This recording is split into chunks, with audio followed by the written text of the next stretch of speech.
Shalom, selamat malam ibu-ibu KWJ dan saudara-saudaraku yang terkasih di dalam Tuhan Yesus Kristus. Bertemu kembali dalam saat teduh bersama KWJ Maranatha.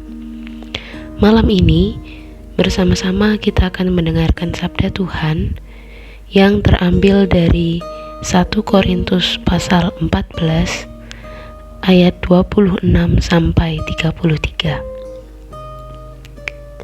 Namun, sebelum kita akan membaca dan merenungkan sabda Tuhan tersebut, marilah mohon tuntunan Tuhan di dalam doa. Ya Tuhan Yesus Kristus, pada malam hari ini kami bersyukur ya Tuhan, karena kasih setiamu selalu baru setiap waktu. Kami bersyukur karena Tuhan menyertai kami. Terlebih hingga saat ini, kami boleh mendapat berkat kesempatan untuk bersaat teduh. Tuhan, berilah kami Roh Kudus-Mu untuk menuntun kami dalam saat teduh ini. Biarlah hati kami dipenuhi kehausan akan sabda-Mu, agar kami lebih lagi memahami kehendak-Mu di dalam kehidupan kami ini.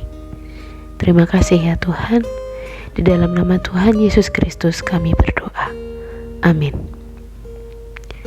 Ibu-ibu dan saudara-saudara yang dikasihi Tuhan, mari kita dengarkan pembacaan sabda Tuhan yang pada malam hari ini saya ambil dari 1 Korintus pasal 14 ayat 26 sampai 33.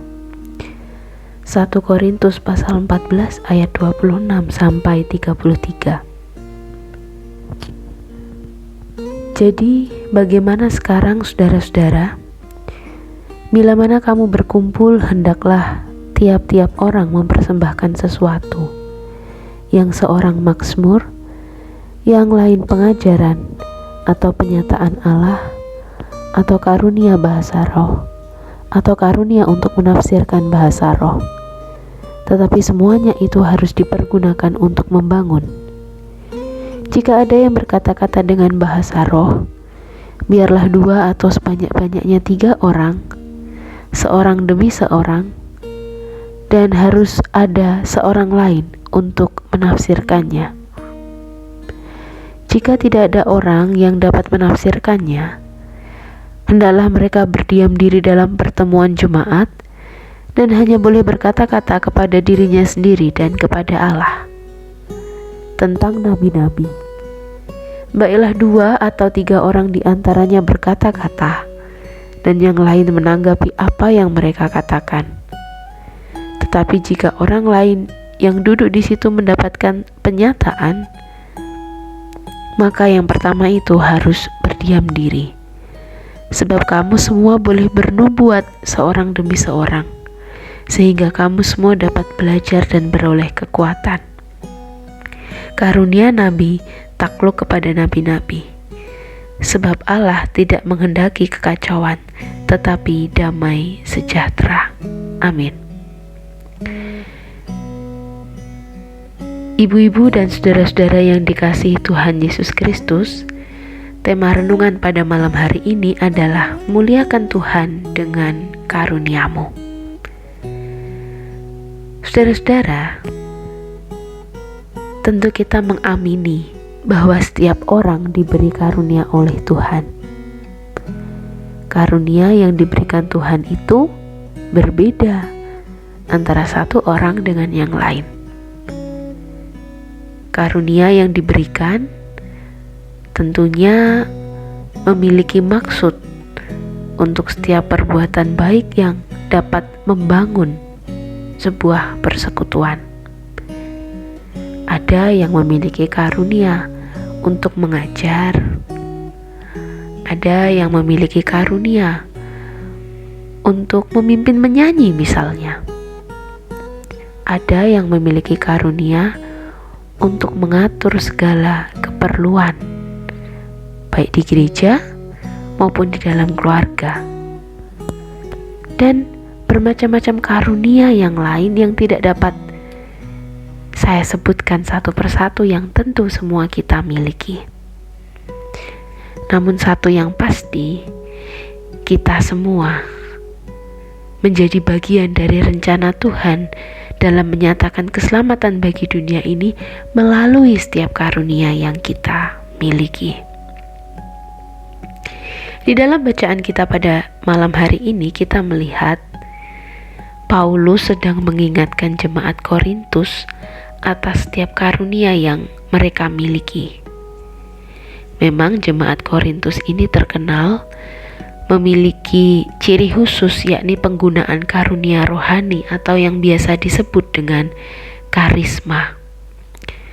Karunia yang mereka miliki itu dimaksudkan agar dapat membantu mereka dalam menggapai orang-orang yang hendak menjadi anggota umat Allah atau anggota tubuh Kristus. Dan dengan karunia itu hendaknya bisa dipakai untuk menguatkan jemaat lewat kehidupan yang penuh dengan sukacita, damai sejahtera, dan juga melalui ibadah yang benar. Di dalam bacaan kita pada malam hari ini, Rasul Paulus mengajar, jikalau ada karunia bermazmur, ada karunia mengajar, berbahasa roh, dan menafsirkan bahasa roh, hendaklah semuanya itu dipergunakan untuk membangun. Setiap karunia yang diberikan Tuhan kepada masing-masing memang akan menjadi berguna jika adanya sikap saling menghargai dan melakukan sesuai karunia-nya masing-masing. Beragam karunia itu menyatakan bahwa setiap orang memiliki peran, memiliki fungsi sehingga karunia itu diberikan. Dengan cara itulah kemudian kehidupan umat akan mengalami damai sejahtera. Tidak ada yang saling merasa lebih dari yang lain atas karunia yang dimilikinya. Jika tidak demikian, kekacauan akan terjadi dalam kehidupan umat karena kesombongan atas karunia yang dimilikinya. Masing-masing merasakan kebenaran sendiri. Persekutuan umat tidak terbangun. Karunia yang diberikan pada akhirnya tidak ada artinya. Dan di dalam bacaan hari ini juga kita bisa melihat bahwa Paulus dengan tegas menyatakan bahwa Allah tidak menghendaki kekacauan. Kekacauan yang membuat umat tidak merasakan kehadiran Tuhan. Allah ingin umat dibangun dalam sebuah keutuhan dan kebersamaan, sehingga kehadiran Allah terasa menghadirkan damai sejahtera.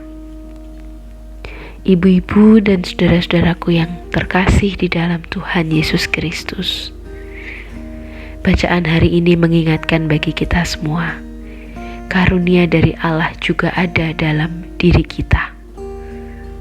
Pertanyaannya, apakah kita sudah menyatakan karunia tersebut di dalam kehidupan kita? Sudahkah karunia tersebut menjadi berkat bagi kita dan juga bagi sesama? Apakah setiap karunia itu justru menjadi batu sandungan bagi orang lain sehingga menimbulkan kekacauan dalam kehidupan persekutuan? Hari ini, setelah membaca dan mendengarkan firman Tuhan, mari kita jalani hidup kita dengan penuh rasa syukur atas setiap karunia yang kita miliki yang Tuhan berikan bagi kita.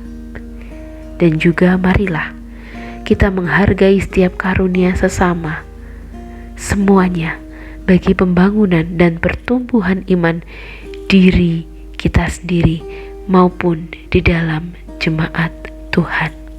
Tuhan Yesus memberkati kita semua. Amin. Mari kita kembali berdoa. Ya Tuhan Yesus, kami mengucap syukur Tuhan, jikalau dalam kehidupan kami ini ternyata ada begitu banyak karunia yang Tuhan percayakan untuk kami miliki.